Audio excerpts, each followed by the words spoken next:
Horror অ্যাক্টিভিটিসের সাথে কিভাবে মুখোমুখি হয়েছিলেন একটু শুরু করবেন প্লিজ।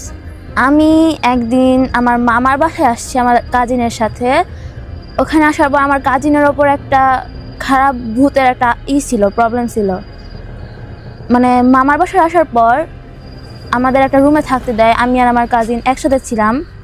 তো ওইখানে রাত্রেবেলা 10টা-11টার দিকে আমার কাজিন জানলা খুলে বাইরের দিকে তাকায়। তো জানলার সোজা একটা আম গাছ ছিল।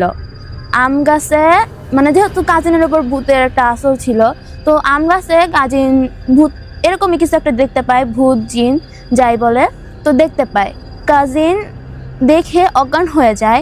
কিছুক্ষণ পর আমি ছিলাম না তখন রুমে। তো কিছুক্ষণ পর এসে দেখি কাজিন বসে রয়েছে।